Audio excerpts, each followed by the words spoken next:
my lesson plan, I chose and put together some exercises to address muscle imbalances between your legs. Muscle imbalances contribute to a lot of injuries in athletes, but even if you're not an athlete, you can still use these exercises just to keep your legs strong. All of these basically are single leg stuff, so hit your right leg separate from your left leg. Compound exercises like barbell squatting and all that is really great. But sometimes it's important just to make sure that, each leg is carrying its own weight. I chose one specifically for legs because I like to run, that's kind of my thing, but you can take this idea and just use it in weightlifting in general. Like if you're doing a bunch of barbell pressing and stuff, every once in a while it's probably a good idea to swap to dumbbells and just make sure that your left arm is as strong as your right arm, etc. I kind of hurt my shoulder like a year and a half ago using the Smith machine and just tossing way too much weight on way too early when I was bench pressing, and my right shoulder was taking up a lot of the load, and then it just kind of got hurt. So now I pretty much just do like single dumbbell stuff for the arms. And you don't have to do single stuff all the time, but every once in a while it's probably a good idea just to throw that in there. I'm not going to go too in depth on showing you. I'll briefly show the exercises, but there are plenty of videos out there that show how to do all of these much better than I'm going to be able to demonstrate. For the warm-up, if you actually watch this video and take anything from this video, I pretty much do this anytime I go to the gym, regardless of what I'm training. And that is a reverse incline treadmill turned off. So I'll basically turn a treadmill on, set it to the highest incline, and then once it's at the highest incline, I pull that little plug that stops the treadmill, and then you basically just rest against the back of it, and you're pushing down and through your knees, and that belt kind of acts as a resistance. And there's a lot of research shown that sort of movement is really good for repairing connective knee tissue, and it's really good for knee health. I read that every pound you are overweight, that's 4 pounds extra pressure on your knees. So 2 in your right, 2 in your left. So if I'm 15 pounds overweight, that's 60 pounds of pressure that my knees are taking on. 30 pounds every step I take, 30 pounds left, 30 pounds right. And legs, they can they can handle it until they can't. So just doing exercises like these ones are really good for just keeping your legs healthy. You can play with your kids, play with your grandchildren. Anyways, the treadmill thing I do pretty much no matter what I'm working out, just to kind of help my knees stay healthy.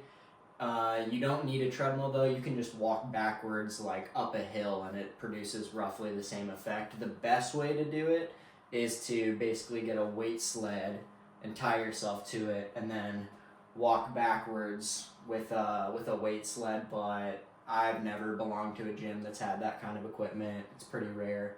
After the treadmill, I just threw in some kind of dynamic stretches to get the legs warmed up. So a single leg Romanian deadlift, where you're basically just kind of making sure you're hinging at your hips and just using one leg to kind of fire up your hamstrings, get them going. Single leg glute bridges. I'm not really going to demonstrate that right now. But between the single leg Romanian deadlift is also really great for just balance and coordination. It's a lot harder than it looks to do that 5 times on each leg. And all of these exercises that I'll briefly get into, they might not even be the best ones necessarily, but I chose them because you can just do them right at home. You don't need any equipment. I brought this little chair. If you have anything you can rest your leg on, then you can do all of these exercises and get started. You don't even need weight. Body weight is not no weight. That's why push-ups and pull-ups are so effective. So just using your own body weight, you can start doing stuff like this at home, and then you can scale it up with weight if you get to that point. The first exercise I chose is a touchdown squat, and you can basically scale this all the way to like a pistol squat if you get good enough at it. But if you're at a gym, you know, if you have access to a gym, maybe they have like a plyo box. Hopefully this is in frame.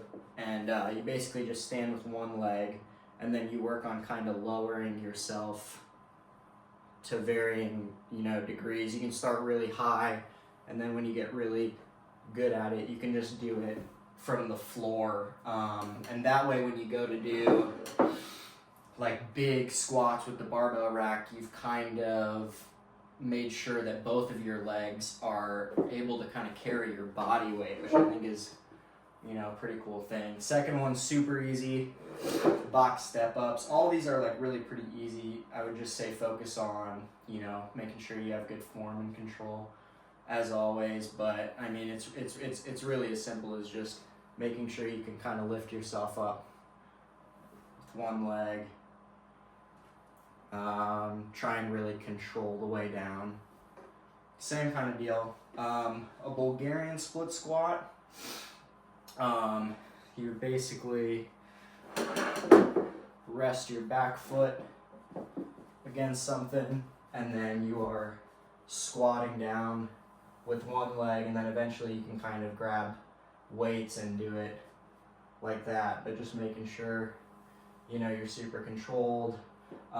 The first two kind of hit like the back side of your legs more. This kind of hits that like front side a bit, at least that's kind of what I feel.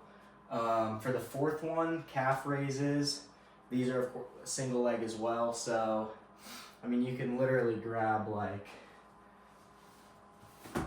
a book if you have it on hand to kind of elevate yourself a little bit when doing these. Otherwise you can just kind of like put your hand up against the wall and just do single leg calf raises. Super important. I watched a marathon, Olympic marathon guy, Steven Scollion, who was like, you know, if you're a runner, you should be able to do like 30 of these on each side, no problem. And it looks really easy, but you'd be kind of surprised at how weak your legs are sometimes. And then for a cool down, I usually would just do some more simple, regular treadmill walking, no incline, nothing crazy, just to bring your heart down, kind of break down some of that lactic acid buildup in your legs. Something super simple. So, yeah, that's pretty much everything that I put together. But seriously, the reverse incline treadmill, that's super awesome. I think it's pretty cool. It's kind of just based on the idea that, like, you know, anything that goes forward one way should come back. So you already see that. Like, if you go to a gym and you know the, like, push-pull split, if you're, you know, benching this way a ton on your pull day, you might already have, like, face pulls or, you know, lat pull downs built in without realizing it. You're already kind of, like, utilizing that idea, which is, like, everything that's going one way should be just as strong coming back the other way. And for our legs, we don't really have something like that. So I really like that warm-up. But if you have any questions, just let me know and I'll try to answer them.